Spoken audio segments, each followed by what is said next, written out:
There we go. Hi, everyone. Welcome. This is Ashley. My pronouns are they, them, and I'll be your friendly NAGT support person for today. And I'm super excited about today's webinar, which is Development of Sense of Belonging for Students with Disabilities in Field Courses. And we'll get into that. But first, I want to introduce you to the NAGT webinar series, which is a one-stop shop for increasing our community's capacity in Earth education. Webinars in our series feature novel and innovative work such as Earth education research and pedagogy, new teaching materials, and the classroom and professional experiences of people just like you. The NAGT webinar series is free and open to the public. We often get questions about whether it's okay to share the registration with your colleagues. Yes, please do. We'd love to have them. Throughout today's webinar, please remember that we do follow the NAGT Code of Conduct, which expects and endorses a professional and respectful atmosphere and values diversity and creating an inclusive, supportive, and collaborative environment. I'll drop that Code of Conduct in the chat for you to review as you have time. Otherwise, throughout the webinar, please feel free to use the chat box as a place for discussion, questions, and comments. And we can go ahead and get started with our webinar. I'm going to hand it over to Margie so she can introduce the Belonging in Field Education Research Team. Take it away, Margie. Perfect. Thank you so much, Ashley. So yes, welcome everyone. Today we're here to hear from the Belonging in Field Education Research Team. That group has been organizing a project that was NSF funded that's been both interdisciplinary and then cross-institutional. So really focusing on collaboration. As part of that, they've built a community of practice, which my expectation is that some of you that are here today are members of. And really that community of practice was looking at promising practices and developing a sense of belonging for all students that are in undergraduate field courses. But today they're going to focus on a specific group, and that would be our students with disabilities and how to really work on developing their sense of belonging in the field. So I think we're all excited, and we're just going to turn it right over to them. Great. Thank you so much for that lovely introduction. I'm just going to share my screen with our slides. Hopefully they all come through okay.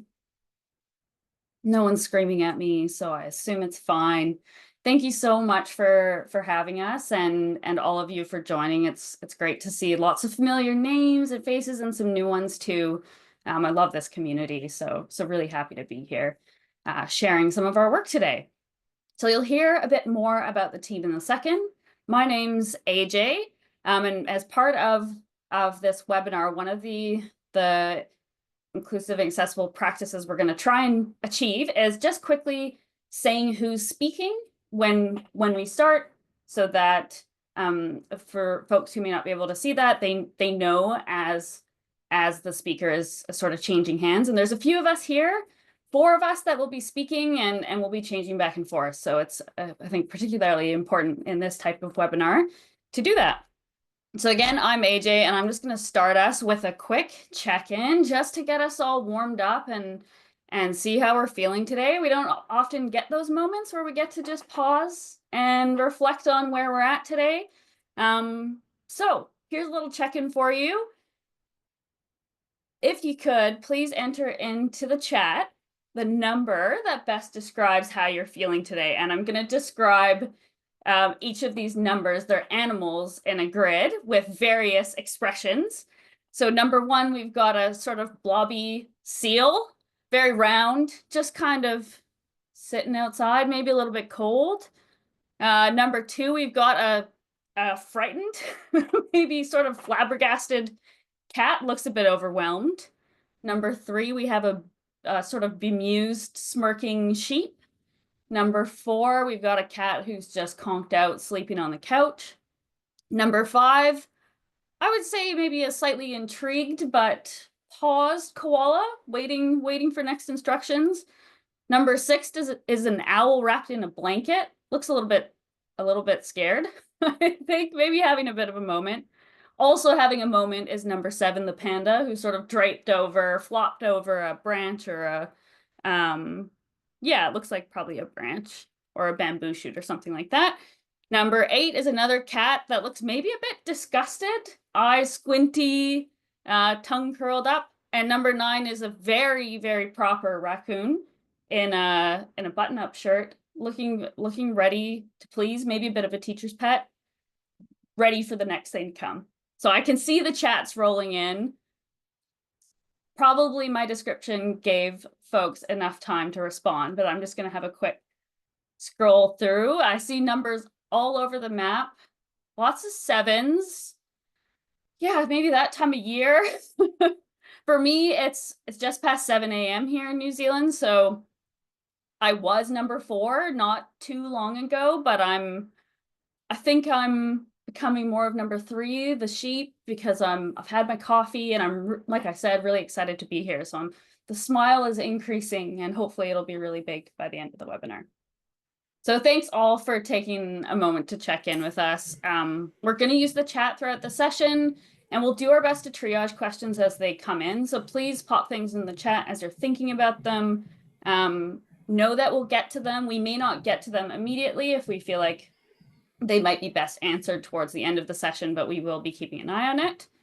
And one other thing we wanted to note in terms of accessibility is just to reflect on your use of a virtual or blurred background today. If you are using one, we recognize that there are lots of good equitable reasons why a background might be needed, but for some people, they can cause migraines and visual processing issues. So just a reminder to check in with yourself and think about whether your background setup is needed today.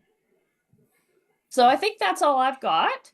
Again, this has been AJ, and I'm going to move over, I think, to Kari, who's going to talk about the project team. Yes, thank you, AJ. This is Kari O'Connell, and I work at Oregon State University. And we do have a really great collaborative team. I've been so honored to work with all these people. You will get introduced to most of them today. Myself, AJ, who you've already heard from, and we'll also be hearing from Holly Cho, who works with me at Oregon State University, and Holly White, who is a PhD candidate at University of Maine. And we'd like to call out our colleague, Stephanie Schalsky at University of Michigan, who was pivotal for this project, but is not a part of the presentation team today. I think move on to the next one, AJ. And then we also have a great team of advisors and evaluators. Lucas Hill at University of Wisconsin-Madison is our evaluator. And then we have a variety of folks, some from geosciences, some from the biological field stations community, and who are serving as our advisors. Chris Lorenz, Aaron Shortledge, Nia Morales, and Emily Ward. So thanks to them, and thanks to our advisor, Lucas Hill. So just a little bit about the goals for our webinar today. By the end of the webinar, we think participants will be able to define sense of belonging for the undergraduate field experience context, describe factors that students with disabilities in an accessible field experience perceived as influential to their sense of belonging, and last, explain recommendations for belonging supportive practices that may be applied to their own field context. And we will be managing our webinar with presentation of some of our findings, and then we'll have a breakout room near the end that people can think about application and further discussion. So I think I have one last slide, and this is to say why the field. Why are we studying belonging in the field? Probably many of you all are field people and already are thinking about it this way, but there's been a lot of research done about developing sense of belonging, which is important for persistence and motivation, among other things. But it's been almost entirely conducted in traditional classroom settings. The other reason is the field has field courses, field learning experiences. When I say the field, have a high potential for development of belonging, but also a high risk for possible kind of the opposite to happen, with potential isolation or struggles with some of the challenging aspects of the field, physical, emotional, all those kinds of things. And then we focused on residential field courses for our research specifically, although probably some of what we're learning in this setting is potentially applicable to other kinds of field courses or field settings as well besides residential. So I think that's it for me. And then you're up, AJ. Yeah, that's right. Thanks, Kari. It's AJ again. So one of the things we think it's really important to do today is just sort of lay a foundation of how we define sense of belonging, what we mean when we're talking about sense of belonging in the context of the field. And handy for us, or handy for all of us, I suppose, is that as another part of this project, we've looked at how students and instructors define sense of belonging. And through this work, we've come up with a sort of model for how belonging is defined, belonging to the discipline is defined in this context of field education. So on the screen here, I've got a diagram that shows this definition of this framework. In the top leftish, there are some red circles, and those correspond to our sort of original starting theoretical framework, which is a definition from Goodenow 1993 that's commonly used in belonging literature. So these things, the sort of core definition, are feeling like an important part of community, feeling included, valued, accepted, and encouraged by others. And these things all came up when we interviewed students and instructors as part of the wider study about what belonging means to them. But in the bottom right, in these sort of greenish blobby ellipsis kind of things, these are things that emerged in our interviews that weren't in this original definition or framework, and they're things that we think are quite important for this field context and for the disciplinary context of geoscience and biology, which are the as was mentioned at the beginning, we did an interdisciplinary study, so that's kind of where these things came from. So the green ones we've got in the bottom rightish are participation, comfort and safety, resilience, academic self-efficacy, and then this big swath of shared characteristics. So lots of people told us that for them, belonging meant, at least in part, having some shared qualities with others in the community. And these things included awe and wonder for science, care for the environment or nature, having shared goals or outcomes, shared identities, representation, interest and passion, language, tools and behaviors of ways of working in the discipline, and finally, shared values and ways of thinking. So there's a lot there, and I think it really shows us how nuanced belonging is and how different elements become salient for different people. And just as a quick check-in, in the chat, we're wondering if you could just type in which part of this definition speaks to you most personally. So maybe pick a single blob or ellipsis and put that in the chat. Which one is really jumping out to you today?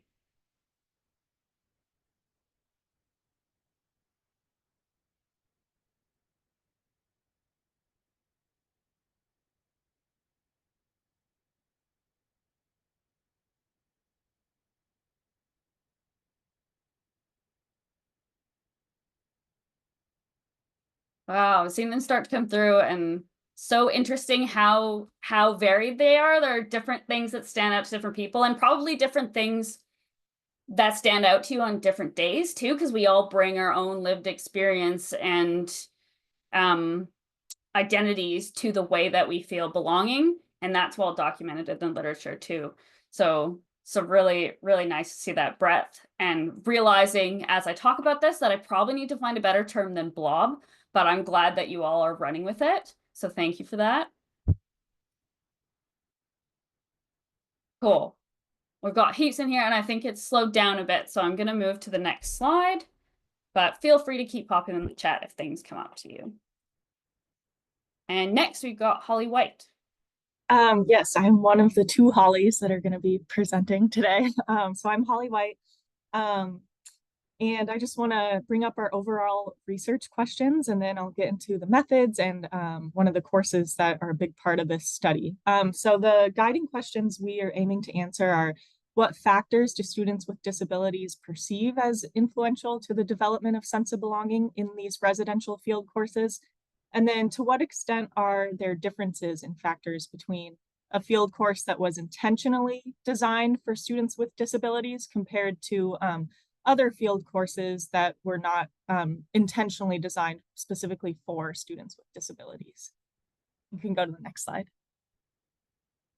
And so the course that we wanted to highlight today, which is a big part of the student interviews that we're going to be talking about, is this field course where we worked with students and instructors in GeoSPACE. So GeoSPACE is a field course run through the University of Florida. It covers planetary geology, volcanology, basic field geology, and it's pretty unique because students can participate both virtually or on site in Northern Arizona. So it's a hybrid class that runs for 2 weeks, and it's 2 credit hours, and it's specifically designed to be accessible and inclusive to students with disabilities.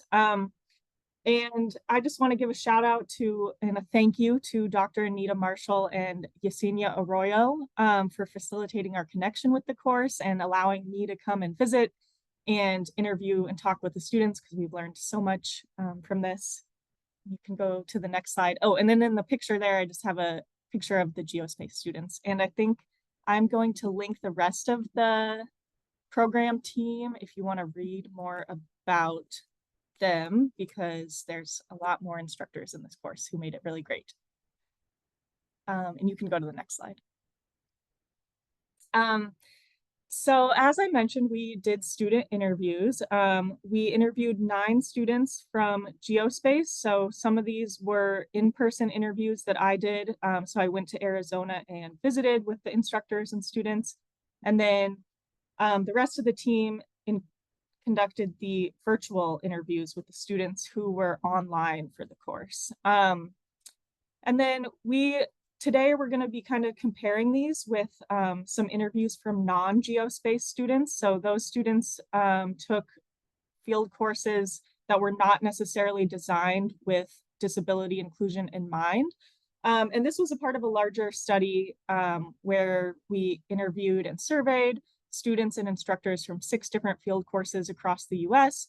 And 8 of those interviews happen to be students with disabilities. And so we're going to be comparing students from those other courses to GeoSPACE. And we used thematic analysis. So our team was pretty collaborative in this process, where we went back and forth to identify patterns and themes in the data. And this was iterative. And so overall, this led us to develop this codebook where we identified positive and negative factors that influence sense of belonging.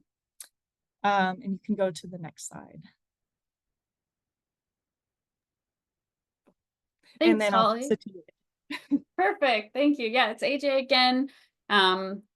Thanks for that great overview of the study, Holly, and the GeoSPACE course. So now that you all have the context, you have the kind of working definition for sense of belonging, we're now going to share with you some of the findings from this work. Just to kind of, I guess, broadly set the stage, we found that there are a wide range of factors that influence belonging for students with disabilities.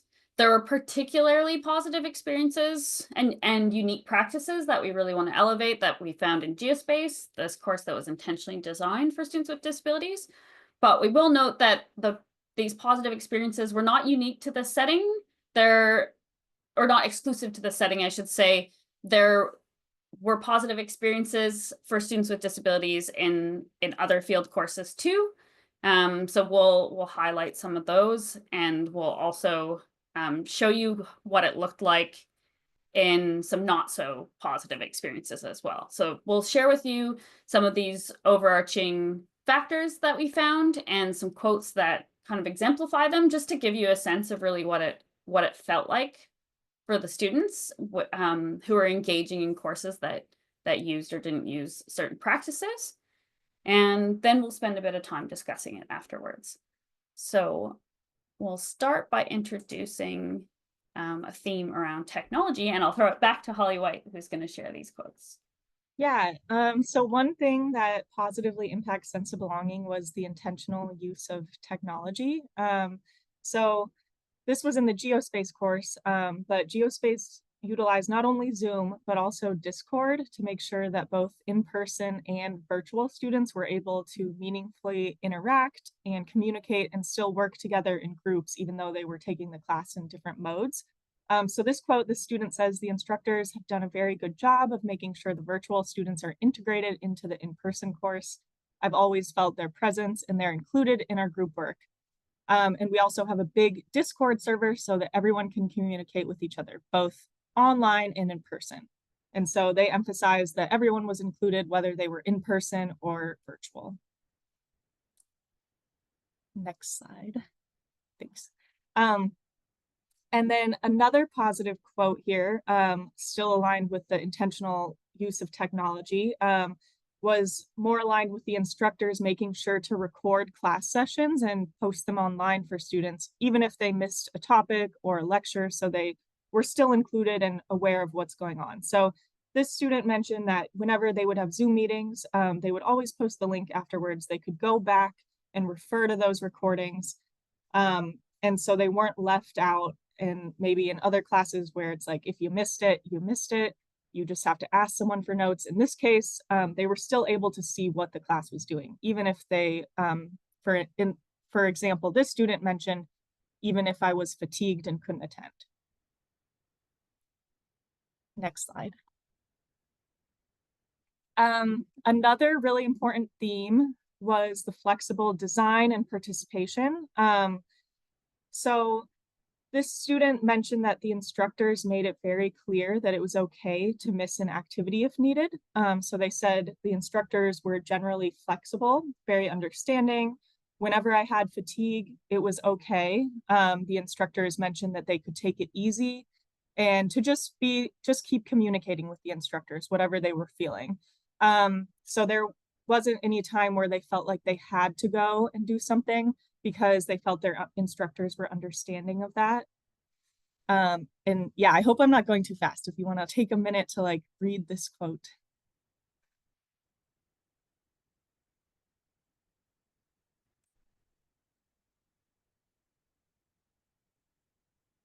But yeah, this was a really positive quote. And again, like this meant instructors were being flexible with both the design of the course, but also like whether or not a student had to participate in a particular activity. I think we can go next slide.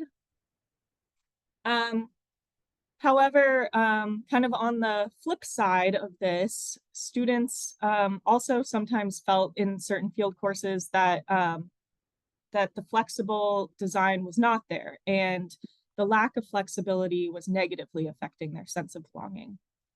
So one student mentioned that, you know, they felt it was actually irresponsible to be attaching this certain level of physical activity to a grade.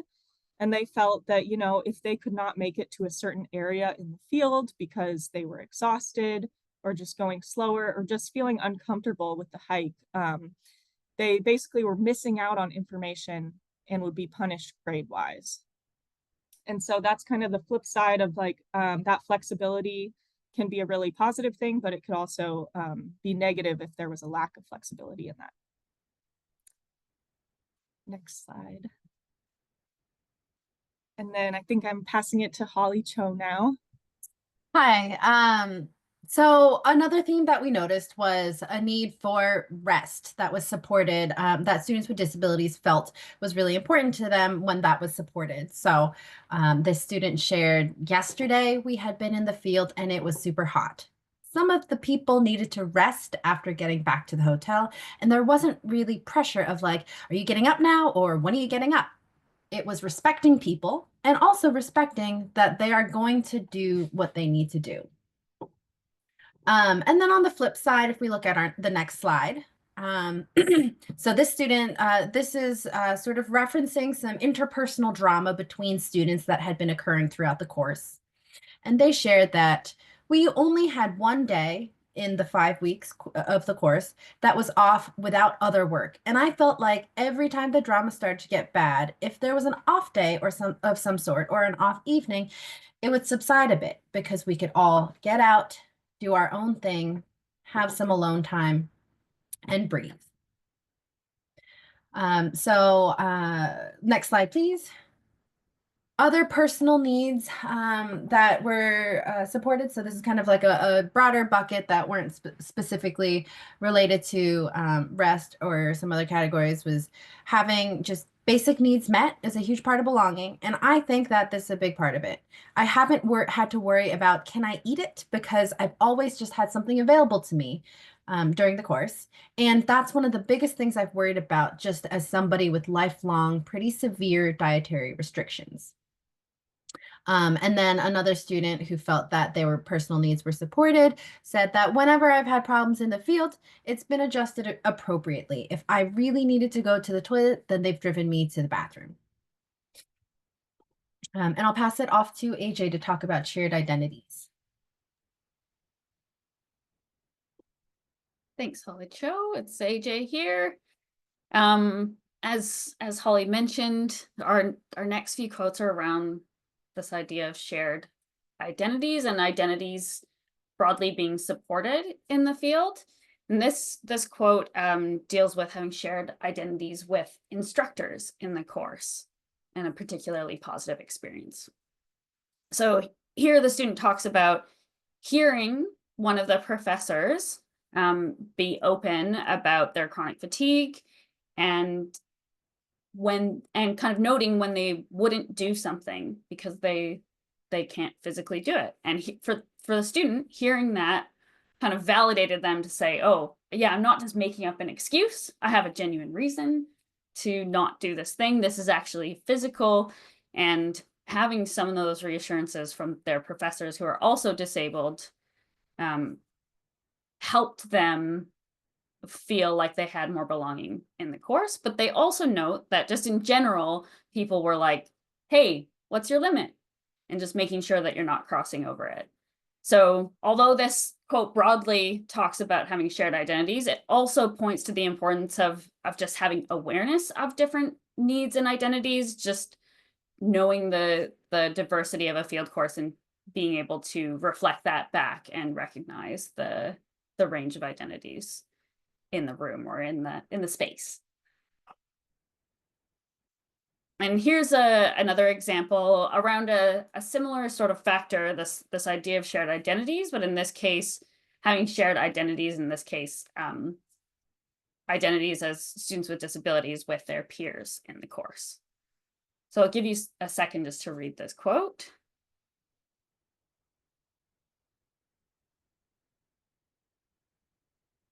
So the student says, everyone here has some sort of disability, so I'm not the odd one out. And we're all together, so we've all felt like we belonged in this trip. Being able to go into the field with a group of people that I felt like I belonged to, it's really helped me feel that I belong to geology as a whole. So there's a few things going on here for me. I'm struck by this, I'm not the odd one out sort of feeling. So the student feels like they're represented in the community and everyone around them is like them.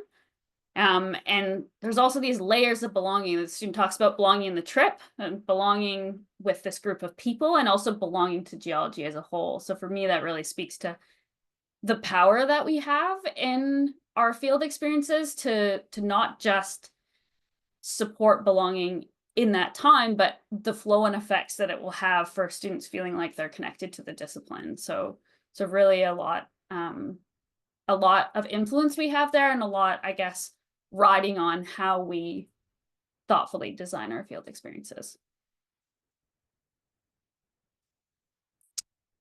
And I think this is the last quote we have to share. So this is sort of the more negative experience of identity not being supported in a field course. And I'll give you a second just to read it through.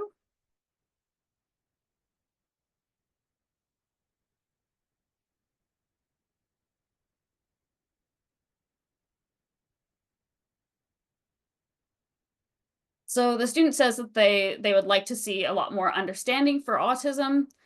They say, because I know one thing that I'll get a lot when I mention to people is like, oh, wow, you seem so normal or whatever. And I think generally there's a lot more understanding for that than even when I was younger, but just more awareness and stuff of how that affects people. And I guess how it's not necessarily always a bad thing or a strange thing if somebody isn't interacting the way you think they should.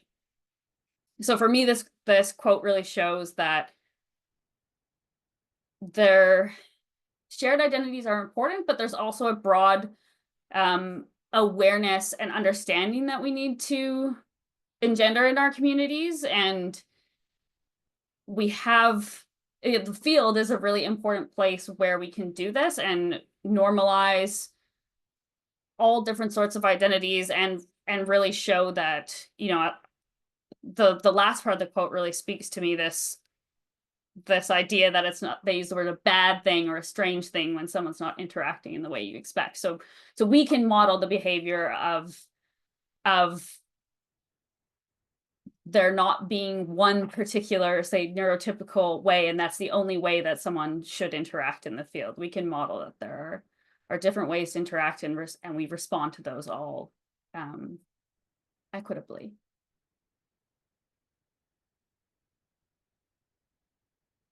Okay, we gave you an overview of some of these really important lessons, we think, for how to support belonging with students with disabilities, and some quotes to exemplify them. So hopefully you're feeling a bit more steeped in these experiences in the way that we have felt as we've been working through all of our data.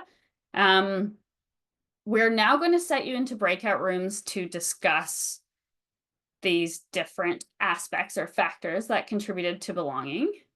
Before we do that, we just wanted to check in about any clarifying questions. So we'll have more time for Q&A at the end of the webinar if we come back from the breakout rooms. But if there's anything you think you need to know now in order to effectively engage in the discussions in the breakout rooms, this is your chance to ask those questions.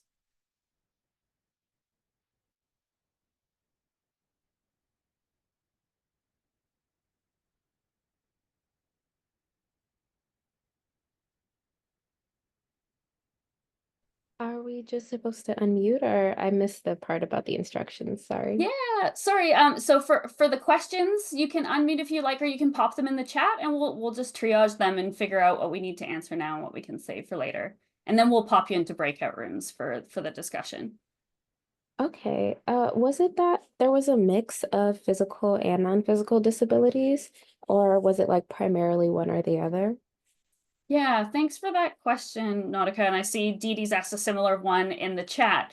So yes, there were all sorts of disabilities represented in this, in the students that we interviewed.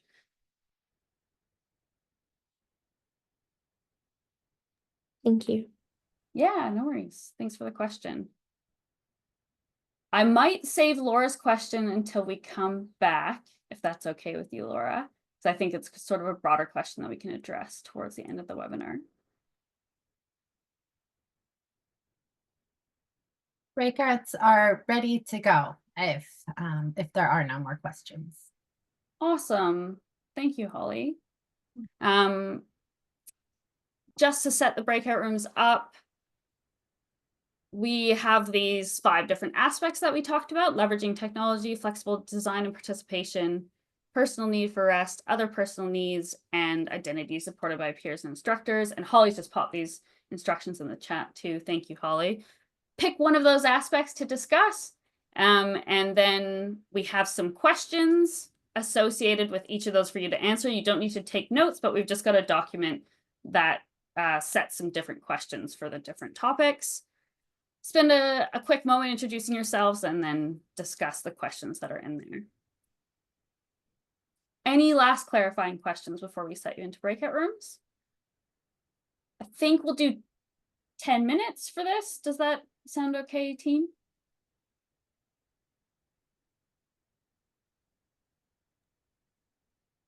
Sounds great.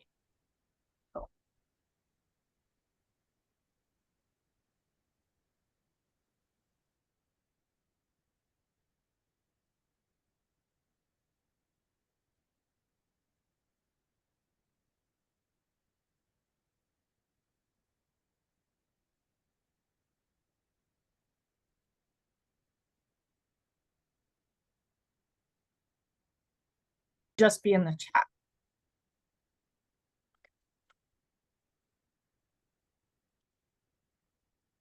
Okay, is everyone back? Awesome. So we're just going to take about 5 minutes to reflect on what I hope were very good conversations you had in your breakout rooms. So in the chat, please share one thing that you heard from someone else that inspired you or sparked your thinking about anything new. And you can go ahead and do that now. Feel free to take a minute to think.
You may be singular, but you are not alone. That's great. Making field trips relevant to urban students. Flexible timelines.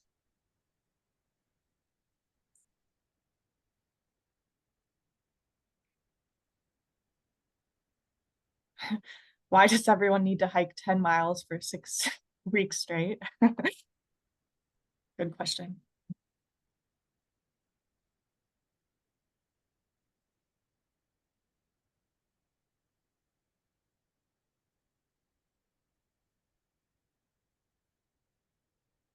Being around people 24/7 can be a lot to handle. Baked in flexibility, always good.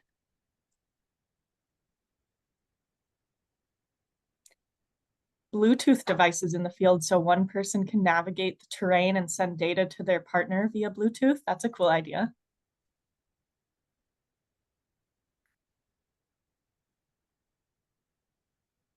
Recording devices that can be uploaded and transcribed to reference back to.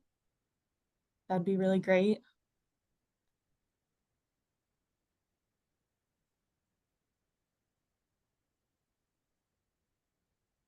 Alternative field experiences that better reflect the changing job market in geology.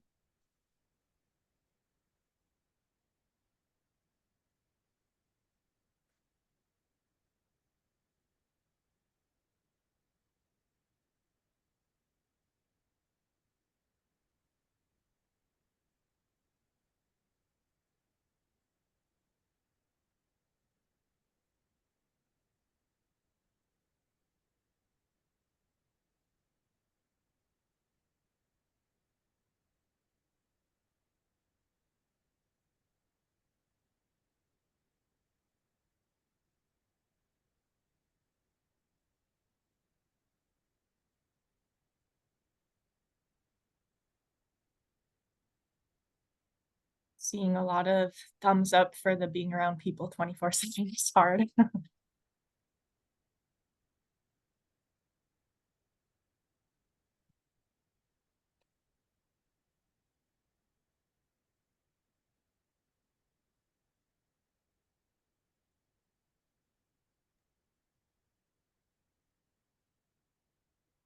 Looks like we're slowing down, so perhaps we should move on. What do you think, Holly?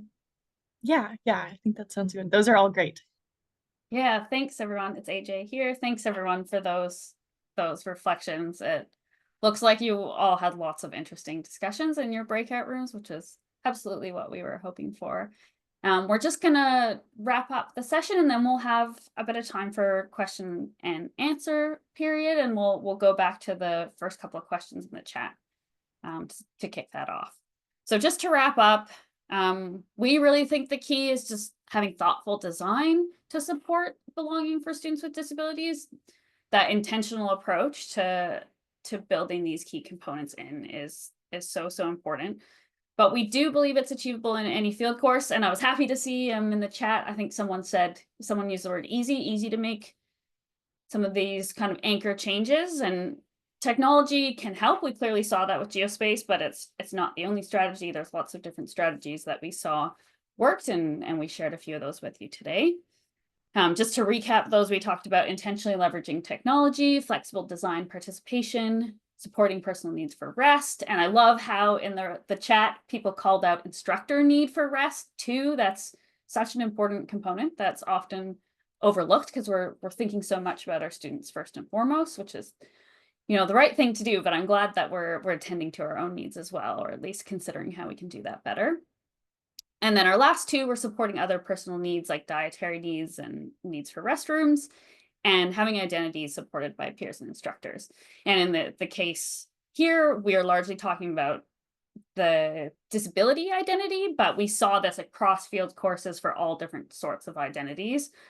Just seeing your identities, their identities reflected in the group was really important.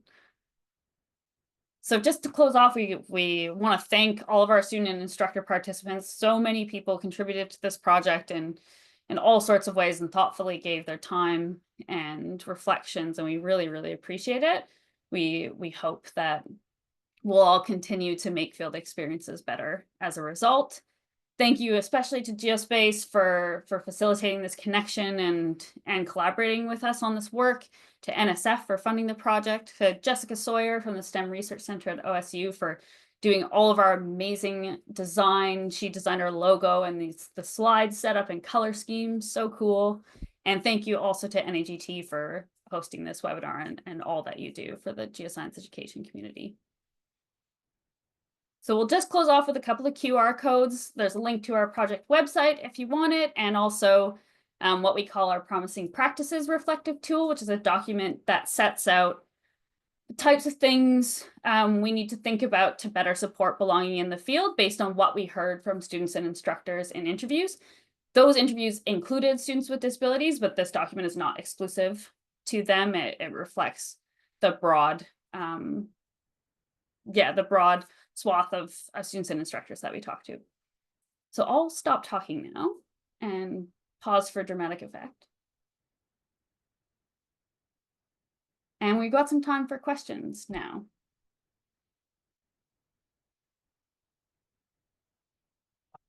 So I'm going to scroll up. Laura, I promise we'd get back to your question. Try and find it. Here it is. Okay, Laura has asked, can you please speak more to how place contributed to student sense of belonging, if at all, since this was in a field context? And just elaborating on that, did they describe sense of belonging or connection with the place? And Yesenia, as a follow-up, has asked, how do you define place? Does it have to be a physical location? Which I think is really important. We definitely saw in the GeoSPACE context that that sense of place could be oriented to that virtual experience with the environment. To broadly answer your question, we did see students talk about the field setting as important for their belonging. I think we saw it a little bit less in the interviews with students with disabilities, but we did see references to the accessibility of place, not quite sense of place, but how those how sites were intentionally selected to ensure an accessible experience was a really important contributor to sense of belonging. Holly, and Kari, anything to add to that?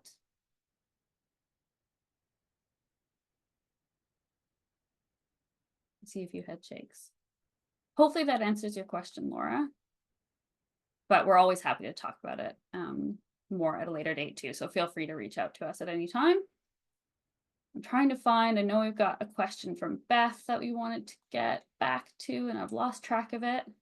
I have it, AJ. Oh, thanks. Yeah, Holly. so Beth asked if we have recommendations for how instructors can reserve or navigate securing support for students like ASL interpreters, specialized vehicles for for wheelchairs or mobility assistance, because sometimes even university systems designed to assist with this might not be able to find those resources or have them available. So I'm curious if you have any advice or if there are keywords to use for university admin or logistics officers to find resources.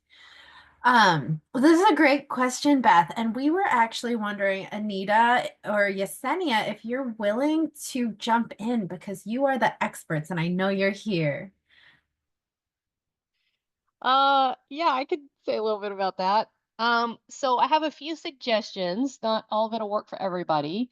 Some schools will let you borrow their accessible shuttles for field trips. So that all depends on your university on whether they're cool with that.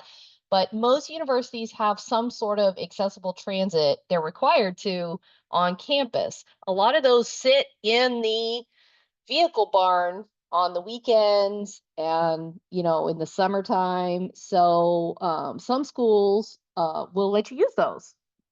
So it's an unconventional option, but one that has worked in some places.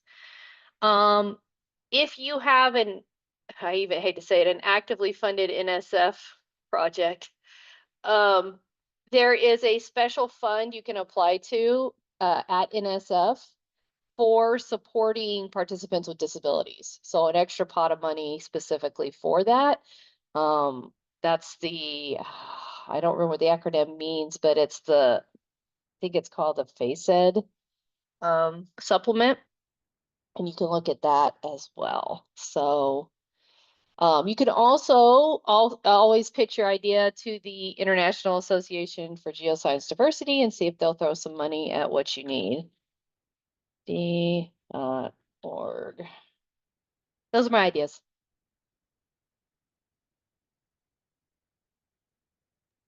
Thank you, Anita. Yeah, and if anybody else has suggestions for resources that they've made use of in the past, like please do share. Yeah. Yeah, NAGT are hopefully you've all seen the webinar page because you had to register. NAGT are kindly collecting resources there. So anything that you share here, we can have posted there for wider consumption. I also wanted to share that so I'm an ecologist and I do field work and I'm also disabled and I have worked field classes before and have been an undergraduate in those classes. And I've been working on developing a resource that helps people to create sort of individual plans for their students, one that's more flexible and focuses on sort of having a menu of options that are available to you and adapting that from there. And so I'd be happy to talk to anyone about that further if they have questions about uh, how they can navigate the specific course. And the whole idea is that it's flexible enough to adapt to a situation rather than being a preset solution that may not work once you're actually in the field.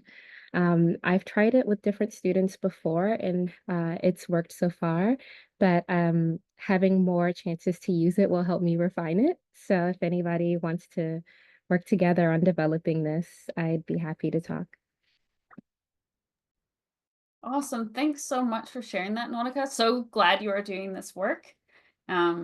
Yeah, what a great contribution. We didn't talk so much about the importance of individually negotiating student needs and sort of checking in with students throughout a course, but that is certainly something that we heard in interviews. It's sort of implicit in the flexible design piece, but yeah, that piece of negotiating and navigating student needs with them, asking them what they need and tailoring that to individual students, not trying to put a one size fits all solution into the field course is so important and something that we heard from students as supportive to their sense of belonging.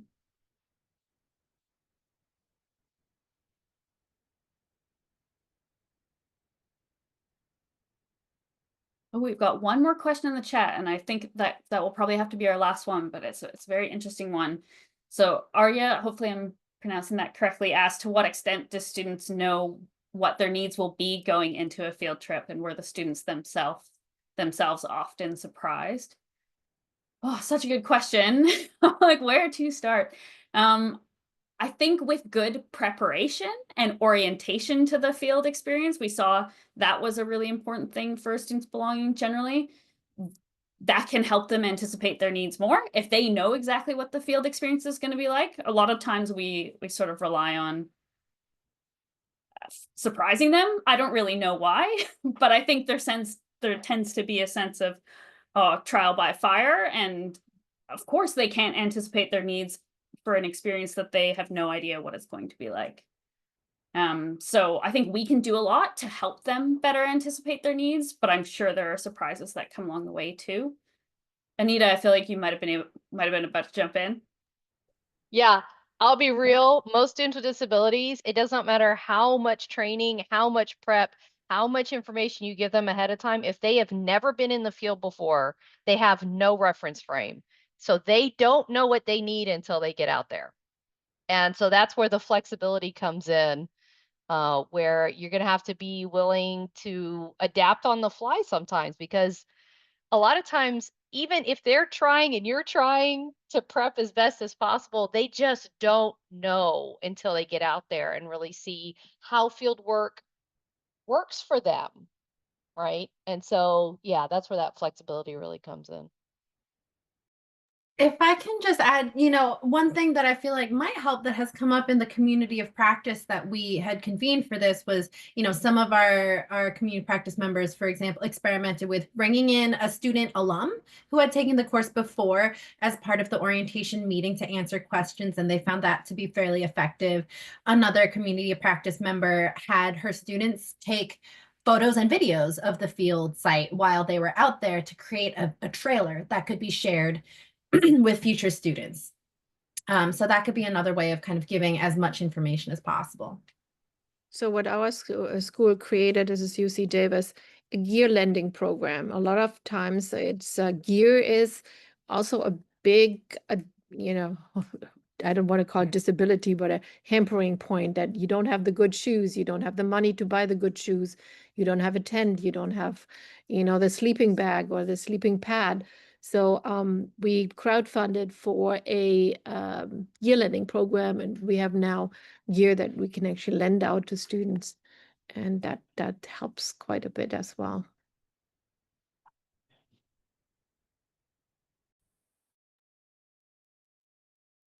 Thank you for that. And I see there's some other suggestions coming in the chat as well. We're over time, I think, at this point, so I'm guessing Ashley wants to wrap us, so I'll throw it to them. Yes, we do need to wrap up. Hi, everyone. This is Ashley again. I'll go ahead and close us out for today. Thank you, everyone, for joining us. And thank you so much to our wonderful presenters for giving us a great webinar on how we can make sure that our field courses are at least a little bit more accessible to our students with disabilities and our disabled students. So I put the evaluation survey in the chat. You can fill that out, and that will provide you with a link where you can get a certificate of participation. That's not a CE or continuing education credit. It'll just be an email that lets you know that you attended the webinar today. For our upcoming webinars, this is the last one of the season, so please keep an eye out in September for our next season, which will start in September 2025. Otherwise, if you want to look at a webinar that's already happened, for example, you can check out the archive where we post all of our recordings. Thank you again, everyone, and I hope you all have a great rest of your day.